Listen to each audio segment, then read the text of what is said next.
बिस्मिल्लाहिर्रहमानिर्रहीम। आप देख रहे हैं डेली गुजरांवाला और मैं हूं असमतुल्लाह राजपूत। आज पाकिस्तान तहरीक इंसाफ का हकीकी आज़ादी मार्च जिसका आगाज़ लाहौर से किया जा चुका है। इस वक्त जो इतलात आ रही हैं कि लाहौर में लिबर्टी लाहौर में आवाम का जमे गफीर है। उसके अलावा लाहौर के मुख्तलिफ इलाकों से हज़ारों की तादाद में काफ़िले लिबर्टी चौक की तरफ रवाना। इस वक्त मेरे साथ मौजूद हैं कोऑर्डिनेटर ज़िली कोऑर्डिनेटर तहरीक इंसाफ मुहतरमा किरण रुबाब एडवोकेट साहबा। आइए मैं इनसे जानते हैं कि आज जो तहरीक इंसाफ का जो आज़ादी मार्च जिसका आगाज़ लाहौर से किया जा चुका है, आवाम में काफ़ी जोशो खरोश पाया जाता है, इस बारे में आप क्या कहना चाहेंगे?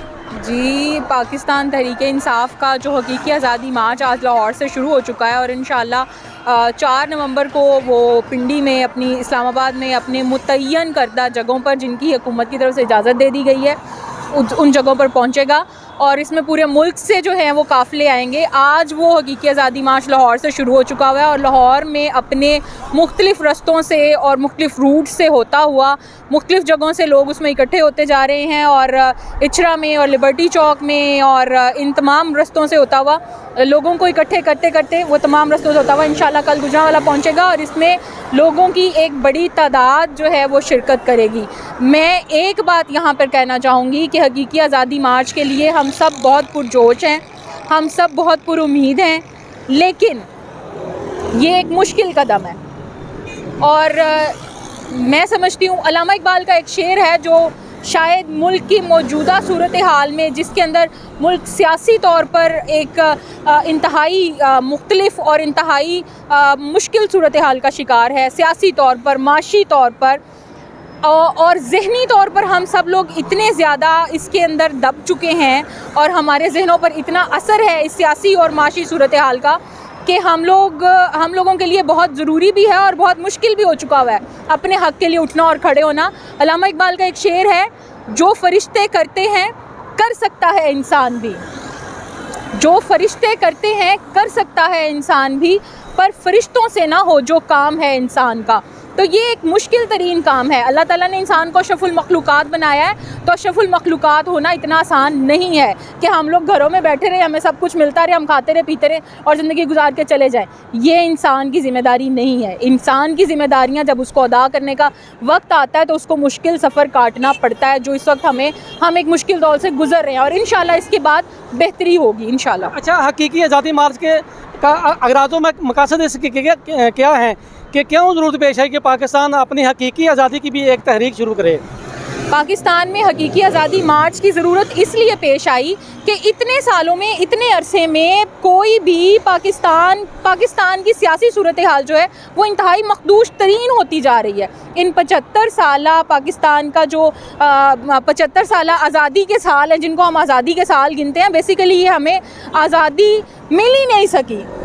वो कौम कैसे आज़ाद हो सकती है कि जिसके लीडर को, जिसने पाकिस्तान बनाया, उसके बानी को जब वो ज़ियारत में अपनी रिहाइशगाह पर अपनी मेंशन पे मौजूद थे और वो बीमार थे और उनको जब शिफ्ट करना था एयर एम्बुलेंस में, तो वो air ambulance by road by air किसी भी तरीके से पहुंचा ही नहीं सके।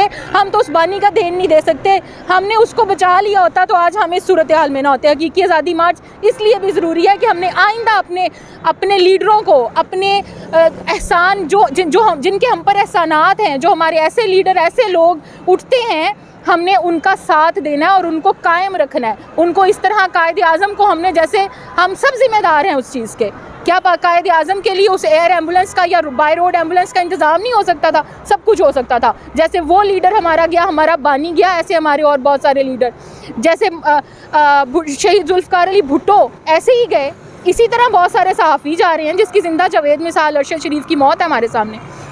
बहुत सारे ऐसे लोग जिसने किसी करप्शन को ख़त्म करने के लिए, किसी गलत काम को ख़त्म करने के लिए, उसको समेटने के लिए जिसने आके कोशिश की उसी को मार दिया गया। किसी को जो है वो स्लो पॉइजनिंग दे के हार्ट अटैक हो जाता है, किसी की अचानक मौत हो जाती है, किसी बिल्डिंग में अचानक जो है वो आग लग जाती है और सारा रिकॉर्ड जल जाता है। जब तक पाकिस्तान में ये चीज़ें ख़त्म नहीं होंगी तब तक पाकिस्तान में हकीकी आज़ादी मार्च की ज़रूरत कायम रहेगी। हाँ साहब, का जो आज़ादी मार्च है कल जब गुजरांवाला पहुँचेगा तो गुजरांवाला में कैसे इसकी इस्तकबाल की तैयारियाँ कैसी हैं और आवाम में कैसा जोशो खरोश पाया जाता है?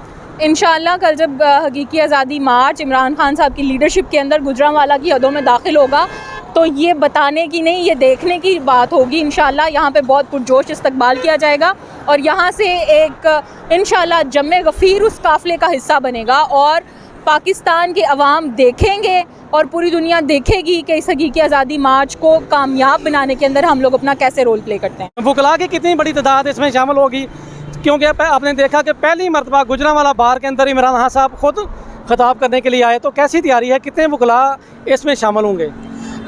जब गुजरांवाला के अंदर इमरान खान साहब का जलसा था 10 अक्टूबर को, तो जलसे से पहले 10 अक्टूबर को ही था जी, 10 अक्टूबर को ही था सर इमरान खान साहब का जलसा था। तो उस जलसे से पहले जब गुजरांवाला बार के अंदर इमरान खान साहब की आमद थी, मैं समझती हूँ कि जैसे लॉयर्स ने उस दिन सब्र और तहम्मुल का मुजाहरा किया और इमरान खान साहब ने उससे ज़्यादा पेशेंस का मुजाहरा किया। उनका जहाज़ जिस तैयारे पे उन्होंने आना था वो ख़राब हो गया, कोई फ़नी ख़राबी होगी, कोई ड्राइवर का मसला हो गया, बजाय इसके कि वो इधर के जलसे को और बार के अंदर खिताब को कैंसिल करते, उन्होंने बाय रोड आना ज़रूरी समझा।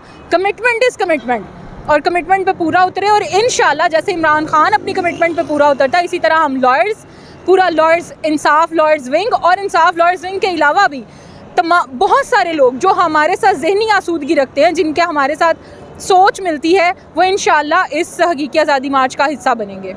अच्छा, गुजरांवाला को किसी ज़माने में मुस्लिम लीग नून का किला कहा जाता था, लेकिन इमरान खान साहब ने जिस तरह 2 कामयाब तरीन जलसे किए और उसके बाद हकीकी आज़ादी मार्च की तहरीक शुरू की गई, तो देखा सब तज्जिया नगार भी कहते हैं कि मुस्लिम लीग नून बैकफुट पे चली गई। तो क्या आप समझते हैं कि गुजरांवाला अब मुस्लिम लीग नून का किला नहीं रहा और गुजरांवाला के शहरी अपने कायद का कल भरपूर इस्तेमाल करेंगे?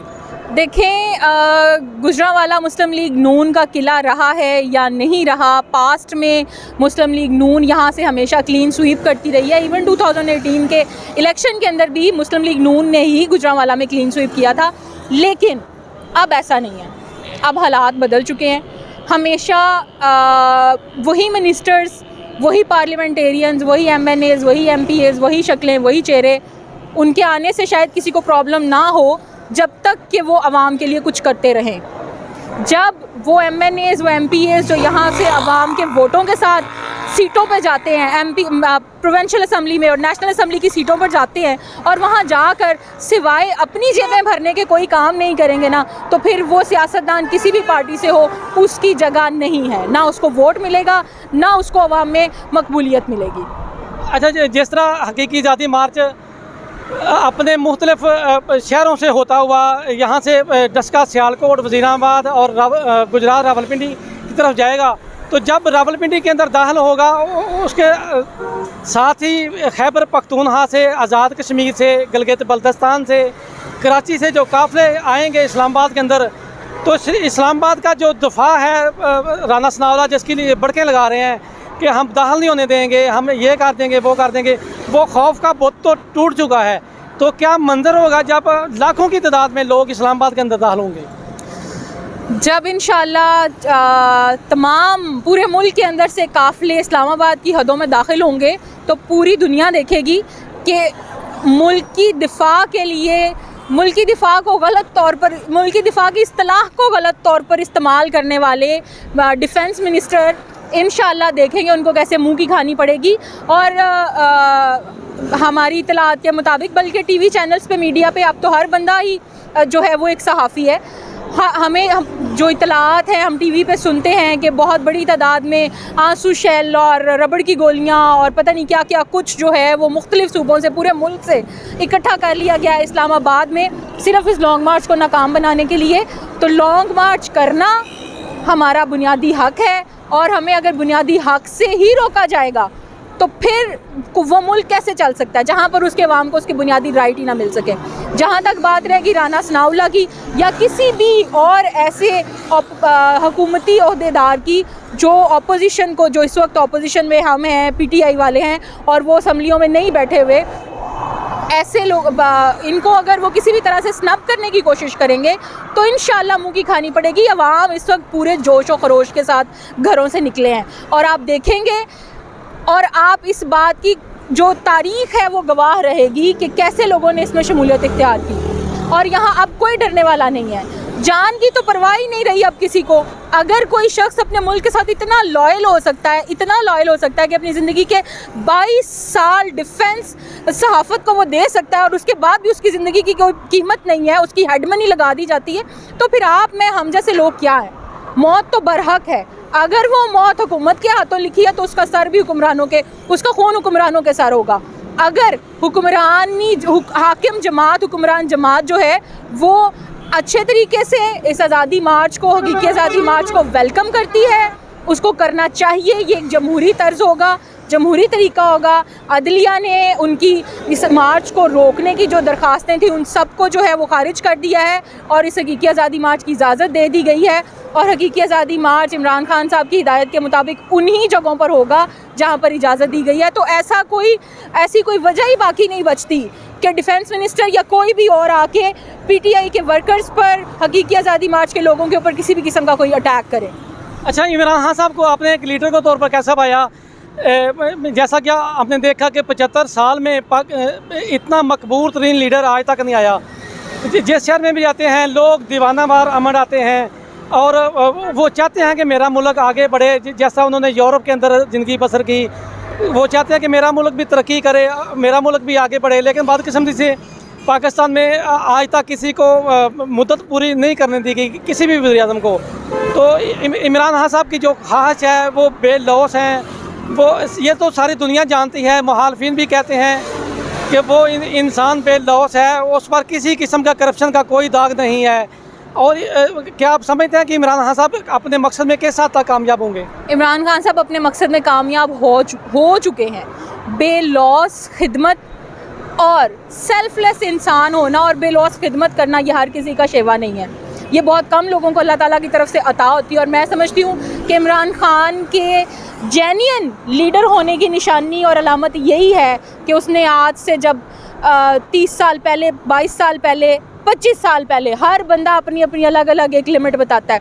इमरान खान ने जिस वक्त डे 1 अपनी तहरीक का आगाज़ किया, उस वक्त उसका जो बयानिया था, आज इतने सालों के बाद भी इमरान खान का बयानिया वही है। यही उसके एक हकीकी लीडर होने की और उसके मकबूल लीडर होने की एक ऐसी निशानी है। और दूसरी बात ये, आज तक पाकिस्तान में कोई ऐसा लीडर नहीं आया, कोई ऐसा लीडर नहीं आया जिसने पूरी दुनिया में पाकिस्तान का एक खूबसूरत चेहरा बताने की कोशिश की गई हो। किसी ने भी आज तक पाकिस्तान के मुंह पर, पाकिस्तान के चेहरे पे जो पड़ी हुई धूल है उसको हटाने की कोशिश की हो। इमरान खान वो वाहिद लीडर है जिसने पाकिस्तान के चेहरे पर, इस धरती पे जो पाकिस्तान का खित्ता है उसके ऊपर से धूल हटाने की कोशिश की है और पाकिस्तान का एक पॉजिटिव इमेज दुनिया के सामने लाने की कोशिश की थी। और यही वजह है कि वो उन तागूती कुव्वतों को वो पसंद नहीं आया जिनको पाकिस्तान हमेशा गर्द में पड़ा हुआ ही नज़र आता है और वही उसको रजीम चेंज प्रोग्राम के ज़रिए हटाने में भी मुलव्वस है।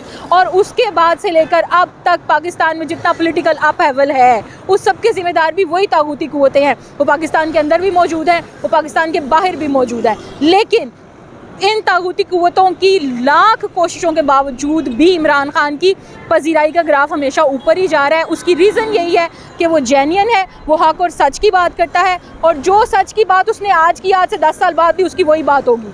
आज से 20 साल पहले उसका जो बयानिया था आज भी उसका वही बयानिया है। यही उसकी मकबूल होने की एक निशानी है। अच्छा, आखिरी सवाल, आप गुजरांवाला की ख़वातीन को कल के हवाले से क्या पैगाम देना चाहेंगे? कल चूँकि इमरान खान साहब का आज़ादी मार्च गुजरांवाला में कल शाम को इंशाल्लाह पहुंचेगा, तो आवाम की बहुत बड़ी तादाद यहाँ पे होगी, तो ख़वातीन के लिए क्या पैगाम है आपका? मेरा पैगाम है ख़वातीन के लिए, ख़वातीन किसी भी कौम को बनाने में, उसको संवारने में और उसको तरक्की की राह पर गामज़न करने के अंदर बहुत बड़ा किरदार अदा करती हैं। नेपोलियन ने कहा था, तुम मुझे बेहतरीन माएँ दो, मैं तुम्हें बेहतरीन कौम दूँगा। आज अगर हमारी माएँ, बहनें, बेटियाँ अपना रोल प्ले करेंगी तो ये मुल्क किसी मंजिल पे पहुंच सकेगा। कल को हम अपनी आने वाली नस्लों को ये बता सकेंगे कि हमने तुम्हारे लिए ये किया, या उनको कुछ नज़र आएगा अपने लिए बेहतर हुआ। हमारी ख़वातीन को इसमें बहुत रोल प्ले करना और इंशाल्लाह मैं समझती हूँ कि PTI वो वाहिद जमात है जिसके अंदर मर्दों के साथ साथ ख़वातीन वर्कर्स और ख़वातीन वोटर और सपोर्टर बहुत बड़ी तादाद में आपको नज़र आते हैं। और इंशाल्लाह कल भी जब गुजरांवाला में भी ये काफ़िला दाखिल होगा, आप इसमें ख़वातीन की भी जो है कसीर तादाद की शिरकत आप खुद भी देखेंगे। और अभी भी जब ये काफ़िला लाहौर में चल पड़ा है तो वहाँ पर भी ख़वातीन, चाहे वो लॉयर्स हैं, चाहे वो टीचर्स हैं, प्रोफेसर्स हैं, डॉक्टर हैं, किसी भी प्रोफेशन से हैं, चाहे वो हाउसवाइफ्स हैं, वो स्टूडेंट्स हैं, वो इस मार्च का हिस्सा हैं और आपको इंशाल्लाह बहुत पॉजिटिव रिजल्ट्स नज़र आएंगे। सिर्फ मैं ये एक शेर अल्लामा इकबाल का कहना चाहूँगी, गरमाओ गुलामों का लहू सोज़े यकीन से, कुंजिश के फरो माया को शाही से लड़ा दो, सुल्तानी जमहूर का आता है ज़माना, जो नक्शे कौन तुमको नज़र आए।